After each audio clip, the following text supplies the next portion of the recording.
Gold, trusted gold buyers. మీరు తాకట్టు పెట్టిన బంగారాన్ని విడిపించి ఈ రోజు ఉన్న మార్కెట్ ధరకు కొనబడను. సో అదే నాకు మై విలేజ్ షో సంబంధించి కానీ గంగవ్వకు సంబంధించి కానీ శ్రీకాంత్కి సంబంధించి కానీ ఇంకా ప్రశ్నలు ఉన్నాయి.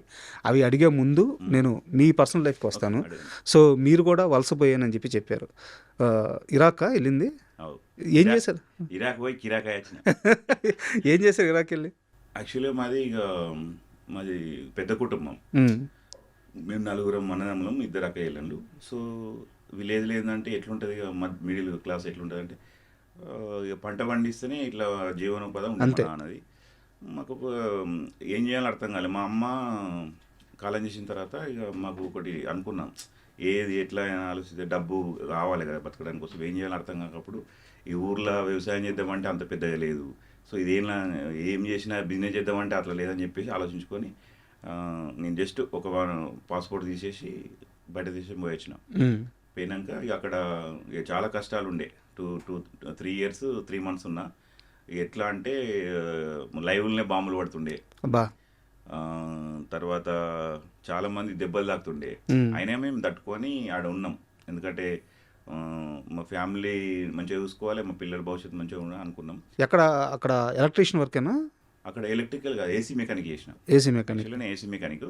తర్వాత ఊర్లో ఎలక్ట్రికల్ ఉంది, ఎలక్ట్రిక్ నేర్చుకున్నా. హైదరాబాద్ చేసిన లగడి కపూర్లో. ఓకే. సో ఏసీ మెకానిక్ అక్కడ నేర్చుకున్న తర్వాత అక్కడికి అయిన తర్వాత ఏసీ మెకానిక్ చేసుకుంటూ దాదాపుగా ఒక 3.5 years అట్లా ఉన్నా. సో అట్లా ఉన్న తర్వాత అక్కడికి వెళ్ళి మళ్ళీ ఊరికి వచ్చి ఊర్లో వ్యవసాయం చేసుకుంటూ ఒక 3 ఇట్లా ఈ వ్యవసాయం చేసుకునేటప్పుడే శ్రీకాంత్ పరిచయమై స్టార్ట్ చేసినాం అన్నట్టు. ఇది నాది. అండ్ ఇరాక్లో లైఫ్ ఎలా ఉండేది? అంటే ఒక రోజు ఫుల్ లైఫ్ ఎలా గడిపేవాళ్ళు? ఇరాక్లో 12 hours డ్యూటీ ఉంటుండే. అయితే ఆర్మీ వాళ్ళకి ఏంటంటే అప్పుడు యుద్ధం ఉన్నప్పుడు ఆర్మీ వాళ్ళకు మేమేంటంటే ఏసీ మెకానిక్ కానీ, క్లీనర్ కానీ, ఎలక్ట్రికల్ కానీ, ప్లంబర్ కానీ ఇవన్నీ వాళ్ళకి సప్లై, అంటే వాళ్ళకు చూసుకుందాం అన్నట్టుగా. అప్పుడు నేను పోయినప్పుడు హార్డ్ వర్క్ 12 hours ఉంటుండే డ్యూటీ, కానీ అంత పెద్ద హార్డ్ వర్క్ ఏమి ఉండకపోవు. ఏసీలు రిపేర్ చేసుకుంటుంటే ఒక సమ్మర్లో మాత్రం కష్టమవుతుంది, ఎండ ఎక్కువ కొడుతుంది అక్కడ, కష్టమవుతుంది. కాకపోతే అక్కడ అంతేం లేదు, 2 hours డ్యూటీ చేసుకొని రెస్ట్ ఇద్దరు ఎక్కువ. పైసలు మంచిగా వచ్చినాయి మరి? అప్పుడు పైసలు అంటే డాలర్ రేట్ తక్కువ ఉండే. అప్పుడు 39-38 రూపాయలు ఉండే డాలర్ రేట్ అప్పుడు పోయినప్పుడు. మరి ఇరాక్ పోయి సంపాదించుకున్నారా, సంపాదించుకోలేదా? అసలు ఎందుకు తిరిగి వచ్చారు? యాక్చువల్గా కొన్ని అప్పులు ఉండే. అప్పులు ఉన్నాయని పోయి అప్పులు వచ్చి తీర్చేసుకున్న అప్పులు. కానీ అయినా నాకు తేరలే. అట్లా ఉంటే ఏదో వర్క్ చేసుకుంటా ఇట్లా నడిచింది అన్నట్టు. సో ఇంక ఇంటి మీద బెంగతో వచ్చేసారు? ఇంటి మీద బెంగతోటి పిల్లలు 5 ఎప్పుడు ఉండాలి అని చెప్పేసి అని వచ్చేసేసి. ఈ మొత్తం ప్రయాణంలో ఈ లవ్ స్టోరీ ఏంది మధ్యలో? అంటే ఎలా స్టార్ట్ అయింది లవ్ స్టోరీ? అంటే ఏది మన మేం ఫేమస్ లా చూసిన? లేదు, మీ పర్సనల్ లైఫ్ గురించి అడుగుతున్నాను. మీది లవ్ అండ్ అరేంజ్డ్ మ్యారేజ్ కదా? అదేటా అంటే మా అన్నయ్య నేను ఇద్దరు అక్కయ్యలని వేసుకున్నాం. సో ఆమె మా మరదలే, అంటే మాకు చుట్టాలు అవుతారు. సో అట్లా మేము మ్యారేజ్ చేసుకున్నాం. ఇక అంటే లవ్ కమ్ అరేంజ్. ఆ లవ్ గురించి చెప్పండి. మధ్యలో మీరు నేరుగా మ్యారేజ్కి వచ్చేసారు. ఓకే. లవ్ అంటే ఆమె కాలేజ్ చేస్తుండే, మా వాళ్ళు డిగ్రీ చేసి ఉండే. డిగ్రీ అయిపోయి పీజీ కూడా స్టార్ట్ చేసినాయి. అప్పుడు నేను డిగ్రీ వరకే ఓపెన్ డిగ్రీ చేసిన. 10th అయిపోయినాక నేను ఏం చేసినంటే ఓపెన్ డిగ్రీ చేసుకుంటూ, సో ఎట్లా అంటే ఇక వాళ్ళు మా వదిన వాళ్ళ చెల్లినే కాబట్టి అడిగేంటి ఇట్లా మ్యారేజ్ చేసుకుందాం అంటే, సరే మీ వాళ్ళు మా వాళ్ళు ఒప్పుకుంటే చేసుకుందాం అన్నారు. ఇద్దరం కలిసి వాళ్ళు ఒప్పుకున్నారు, వాళ్ళ ఫ్యామిలీ మేము ఒప్పుకున్నాం. అప్పుడు అంతా ఇప్పటిలా లెక్క ఉండకపోవు. అప్పుడు ఫోన్లు కానీ ఇవన్నీ లేవు కదా. జస్ట్ అట్లా పెన్ గిఫ్ట్ ఇవ్వడం, అది గట్ల ఉంటున్నారు. మీరు పెన్ గిఫ్ట్ ఇచ్చారా అప్పుడు ఫస్ట్? సూపర్. మా భార్య పేరు సుమలత, బిడ్డ పేరు వెన్నెల, కొడుకు పేరు వరుణ్. ఓకే. సో ఈ మొత్తం ప్రయాణంలో ఇప్పుడు అంజిమామగా బయటకు వచ్చి మీరు ఛానల్ పెట్టుకున్నారు. ఛానల్ ఏమో సూపర్ సక్సెస్ అయింది. ఓకే. 1 yearలోనే మంచిగా సబ్స్క్రైబర్లు వచ్చారు అండ్ మంచిగా రీచ్ వస్తూ ఉంది. బట్ బయట ఉన్న టాక్ ఏంటంటే అంజిమామ బయటకు వచ్చి బాగా సంపాదించేశాడు, అండ్ మీరు కారు కూడా కొన్నారు, కారు కూడా కొనేసాడు, త్వరలో ఇల్లు కట్టబోతున్నారు, అంజిమామకి మస్తు పైసలు వస్తున్నాయి, ఇదొక టాక్ ఉంది. సో లైఫ్ నిజంగా అలాగే ఉంది అంజిమామ లైఫ్? అంటే అందరు అనుకోవచ్చు, కానీ యాక్చువల్గా ఇప్పుడున్న సిచ్యువేషన్లో నా లైఫ్ ఎట్లున్నదంటే పర్లేదు. అంటే బట్టకు పొట్టకు ఇట్లా బతుకుతున్నాం. అంటే కారు ఉండే అవన్నీ ఉండే, కాకపోతే కారు అవి తీసేసిన. కారు అమ్మేశారా? కారు అమ్మేసిన కొంచెం ఆర్థిక పరిస్థితి వల్ల. మ్మ్. సో ఇప్పుడైతే కంప్లీట్గా మూవీస్ అయితే వేస్తున్నా.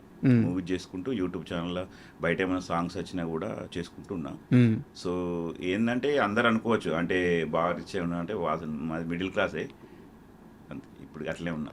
లేదు, నేను ఎందుకు ఈ ప్రశ్న అడిగానంటే మ్మ్. మీరు కారు కొని వీడియో పెట్టారు. అవు సో పెద్ద కారు కొన్నారు. అవు వైట్ కలర్ ఏ కార్ అది? Innova Crysta. ఎన్నో.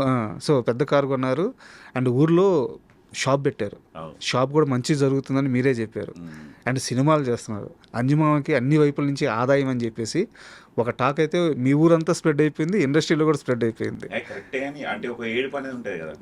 ఒక దేవుడు ఉన్నాడా లేడా అనేది క్వశ్చన్ మార్క్ అయితే, మ్మ్. దయ్యం ఉన్నదంటే దేవుడు ఉంటాడు. సో ఇక్కడ ఏం జరిగిందంటే ఏడుపు ఉంటుంది, మంది ఏడుపు అనేది ఉంటుంది. ఆ ఏడుపుతోటి నేను కొంచెం మైనస్ అయినా, తగిలిందా? తగిలింది. సో దానికోసం ఈ కారు తీసేయడం, అంటే కొంచెం కారు చిన్న యాక్సిడెంట్ అవ్వడం వల్ల కారు తీసేయడం జరిగింది. సో షాప్ ఏంటంటే ఇప్పుడున్న సిచ్యువేషన్లో చాలామంది దాదాపు ఒక 200-300 షాప్స్ ఉంటాయి మా జగిత్యాలలో. మ్మ్. సో నేను నేను ఉంటేనే వాళ్ళు షాప్కి వచ్చి కొనుక్కోపోయేటోళ్ళు ఉంటారు చాలామంది. అట్లా నాకు కొంచెం ఇబ్బంది అయింది. ఏం చేసినట్టు షాప్ కూడా తీసేసి కంప్లీట్గా ఒక వ్యవసాయం ఉంది, ఒక 20 గుంటల దాకా. మ్మ్. అంత పెద్ద ఏం లేదు, 20-30 గుంటల దాకా వ్యవసాయం ఉన్నది. దాన్ని చూసుకుంటూ చిన్న ఇల్లు, అంటే ఇల్లు ఉన్నది కానీ ఇంకా పాతిల్లే, చూసే ఉంటారు మా వీడియోలో. అవును, చూసాను. ఇల్లు కట్టాలి, అదొకటి. ఇప్పుడు పిల్లల స్టడీ అయితే నాకు ఇంపార్టెంట్. మ్మ్. ఇది ఛానల్ మీద ఎంత ఆదాయం వస్తుంది నెలకి? ఛానల్ మీద అంటే ఒక 20-25 20-25. అంటే వీడియోస్ పెడతలేం కదా. అంటే ఒకప్పుడు 1,84,000 1 lakh ఎబో వస్తుండే. ఇప్పుడు వీడియోస్ తగ్గినాయి. అంటే నేను కంప్లీట్గా మూవీ ఫీల్డ్కి వచ్చిన కాబట్టి వీడియోస్ టైం ఉంటలేదు నాకు. అయితే మీరే చెప్పారు ఊరికి వెళ్ళిపోతే మీకు ఛానల్ ఉంది, కరెక్ట్గా చేసుకుంటే నెలకి 2 లక్షల నుంచి 3 లక్షలు సంపాదించుకోవచ్చు. సో షాప్ రన్ చేసుకోవచ్చు, కావాల్సినంత పేరు, పైగా మీ మేనల్లుడు ఎలాగో బ్యాక్ ఎండ్లో ఉన్నాడు. ఓకే. సో మీకంటూ ఒక మంచి ప్లాట్ఫామ్ ఊర్లో మొత్తం రెడీగా ఉంది. అన్నీ వదిలేసి సినిమా ఇండస్ట్రీలోకి వచ్చారు. ఇక్కడ ఎలా ఉన్నాయి పరిస్థితులు? నిజంగా అంజిమాని ప్రోత్సహిస్తున్నారా? యాక్చువల్గా వేరే వాళ్ళ గురించి ఏమో కానీ నాకైతే ఇండస్ట్రీ పరంగా చాలామంది పరిచయాలు పెరిగినాయి. ఎవరైనా కానీ అంజిమామ అనే ఒక బ్రాండ్ అయిపోయిందేమో అనుకుంటా. ఎవరైనా కానీ అంజిమామ అంటారు. అవును. సో నాకేందంటే ఇప్పుడు హ్యాపీగానే ఉంది ఇక్కడ. ఎందుకంటే మంచిగా ఏది సినిమాలో అవకాశం మంచిగా వస్తున్నాయి, మంచి స్టోరీలు వింటున్నా, డిఫరెంట్ వాళ్ళని కలుస్తున్నా, డిఫరెంట్ వాళ్ళతో యాక్టింగ్ చేస్తున్నా, పరిచయాలు ఇండస్ట్రీలో పెరుగుతున్నాయి. సో ఇండస్ట్రీ ఏంటంటే ఇండస్ట్రీని నమ్ముకుంటే 100% మనము గెట్టింగ్ కావచ్చు. కాకపోతే ఏంటంటే కష్టాలు ఉంటాయి, ఒడిదుడుకులు ఉంటాయి, అన్నీ ఉంటాయి ఇక్కడ. అంటే తెలుసుకున్నా ఈ 1.5 yearలో అవన్నీ తెలుసుకున్నా. అంటే నేనేంటంటే నాకు ఒకటి ఏంటంటే టైం చెప్తే ఆ టైం ప్రకారం 100% నేను టైం ఇచ్చినట్టే టైంకు ఉండాలనేది ఉంటుంది. నేను అదైతే ఖచ్చితంగా మెయింటైన్ చేస్తాను. అదొక దానిలో ఈ మేనేజర్ అయినా కానీ, డైరెక్టర్ అయినా కానీ, ఎవరైనా కానీ, ప్రొడ్యూసర్ అయినా కానీ, అరే పలానా అంజమామ అంటే టైం మెయింటైన్ చేస్తారా అని అయితే ఖచ్చితంగా ఉన్నది, నాకు స్టాక్ అవుతుంది. సో ఇప్పుడైతే సినిమాలతో పాటు అప్పుడప్పుడు నాకు వీలైనప్పుడు నా ఛానల్లో ఫుడ్ వీడియోస్ కానీ ఏదైనా ఉంటే చేస్తాను. అండ్ ఈ మొత్తం ప్రాసెస్లో ఊరి విడిచిపెట్టి ఇక్కడికి వచ్చిన తర్వాత అసలు చాలా అవమానం జరిగింది, ఇది జరగకుండా ఉండాల్సిందని మీరు ఫీల్ అయ్యే ఇన్సిడెంట్ ఏదైనా ఒకటి ఉందా? ఊరు సంబంధాలు వేరే ఉంటాయి. కాకపోతే ఇక్కడికి వచ్చిన తర్వాత ఇక్కడికి అక్కడికి తేడా ఏంటంటే, ఇప్పుడు ఇక్కడనేమో మనకు అసలు పక్కపంటే ఎవరు ఏం చేస్తారు, వాళ్ళు ఎవరు ఏంది మనకు తెలియదు. అక్కడ ఊరు మొత్తము వచ్చినట్టే పలకరిస్తారు. అంజీ ఏమో బాగా రోజులే కనబడతలేవు, ఏమో పిల్లగా అటే వేను, ఇక ఏమో అసలు ఇటు అచ్చుడే బావాలి అంటారు. అవును. అంటే బాగా ఇలా చేస్తున్నా అంటే చేయాలి మంచిగా చేసుకో. అయితే ఏంది ఆ సంఘటన? ఏంది ఇక్కడ మీరు బాధపడ్డ సంఘటన? నేను బాధపడ్డ సంఘటన అంటే మా అమ్మ చనిపోయింది బ్రదర్. అప్పుడు నాకు మస్తు బాగా అనిపించింది. ఏదంటే మా అమ్మకు డెంగ్యూ ఫీవర్ ఉండే. ఓకే. ఫస్ట్ స్టార్టింగ్లో అదే ఆ డెంగ్యూ ఫీవర్ ఉన్నప్పుడు మా అమ్మకు ఫీవర్ వస్తే అప్పుడు హైదరాబాద్లో జాయిన్ చేయించినాం. అప్పుడు ఫస్ట్ టైం రావడం అప్పుడు వచ్చి హాస్పిటల్లో జాయిన్ చేసిన తర్వాత కొన్ని రోజుల తర్వాత ఇక సారీ చనిపోదు. అప్పుడు ఇక నాకు మస్తు బాగా అనిపించింది అదొకటి. ఎందుకంటే నేను ఎట్లా అంటే ఇక ఏడిపోతుంది నాకు. సో ఇప్పుడు ఏంటంటే నేను అక్కడికి వెళ్ళి మా అమ్మని తీసుకొచ్చి హాస్పిటల్ అయినప్పుడు డెంగ్యూ ఫీవర్ అనేది ఫస్ట్ ఏది అటు తెలియదు ఎవరికి. అది ఎట్లా జరిగిందో ఏమో తెలియదు కానీ అట్లా వచ్చినాక హాస్పిటల్లో జాయిన్ చేసినాము. అవన్నీ చేసిన తర్వాత దీన్ని డెంగ్యూ ఫీవర్ అంటారు, ఇట్లా అన్నీ డ్యామేజ్ అయ్యి ఇట్లా అయింది అన్నాక ఇక బాధ అనిపించింది.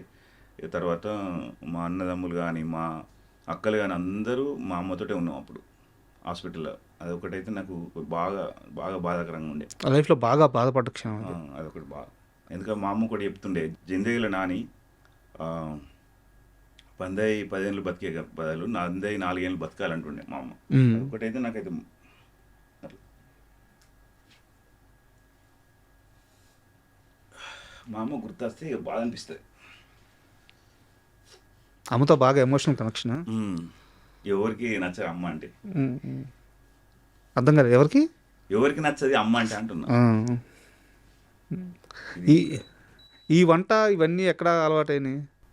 వంట అంటే నేను